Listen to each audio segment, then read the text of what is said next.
il n'y a pas que la BCE qui compte pour les marchés, il y a aussi tout le reste. On est en train de vivre une violente rotation là en bourse, en défaveur cette rotation depuis plusieurs semaines, en défaveur des 7 magnifiques. Et là-dessus aussi, vous allez rendre votre verdict, ce verdict que vous allez livrer sur les 7 magnifiques, sur la grande rotation des marchés qu'on observe. Est-ce que vous l'assumez ? Je l'assume totalement. Alors on écoute votre verdict sur ce sujet. Moi, je pense que c'est le moment d'être contrariant et de revenir sur les grandes valeurs de qualité. Et je pense que c'est vraiment le moment d'être contrariant. C'est un marché qui est vraiment très tactique. C'est un marché qui est, je le dis souvent, c'est un marché de trading absolu. Et c'est vrai qu'il faut avoir l'âme un peu plus de trader dans ces marchés. On a vu l'année dernière, très clairement, il y a eu ces débuts de rotation, il y a eu un engouement pour les valeurs cycliques, il y a eu un engouement pour les valeurs de low quality avec de faibles qualités, sur les small caps, sur le value, et évidemment en défaveur de la tech, Guillaume, qui a été décrédibilisé beaucoup à travers ces problématiques liées aux investissements et autres. On ne reviendra pas sur ce sujet-là, mais réellement, ça a eu ces rotations-là. On s'est aperçu que les cycliques au troisième trimestre, elles avaient une progression de leurs résultats par action d'environ 10%.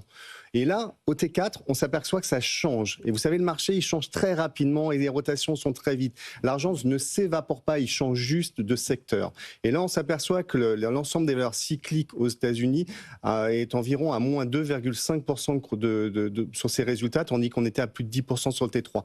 Donc, il y a déjà un changement, on s'aperçoit. Il y a déjà un mai où les rotations pourraient déjà s'arrêter. On voit que le cycle de croissance annoncé cette année va certainement rebaisser un peu. On aura peut-être un peu moins de croissance que ce qu'on a vu dernièrement à travers le GDP Now d'Atlanta ou à travers les surprises économiques qui ont été très denses. Donc sur les cycliques qui font mieux, c'est vrai que les 7 magnifiques depuis maintenant plusieurs semaines, c'est ça la rotation notamment. Sur les cycliques, on price déjà le meilleur et les perspectives de croissance sont amenées sans doute à diminuer. Donc sur les cycliques, peut-être qu'on a déjà mangé notre pain blanc. Exactement. Et donc les rotations vont peut-être avoir moins de sens, en tout cas dans ce sens-là.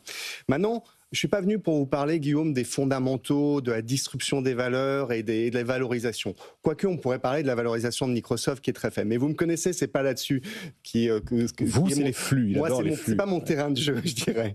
Moi, ce que j'adore, c'est venir vous parler du positionnement et du sentiment parce que ça marche extrêmement bien et on l'a vu sur les marchés. Quand personne n'en veut, c'est là où il faut venir. Et là, quelque part, sur les Max 7, on est un petit peu dans ce sens-là. Microsoft et Amazon sont rentrés en bear market. Je rappelle que le bear market, c'est une baisse de 20% par rapport à ses plus hauts de octobre ou novembre. C'est pas une phase de correction, une zone de correction, c'est moins 10%. On s'aperçoit que la surpondération à travers le Fund Manager Survey de Bank of America, c'est pas moi qui le dis, Guillaume, hein, je n'ai pas cette prétention, mais la surpondération des petites et moyennes valeurs contre large, on est au plus haut depuis 2022.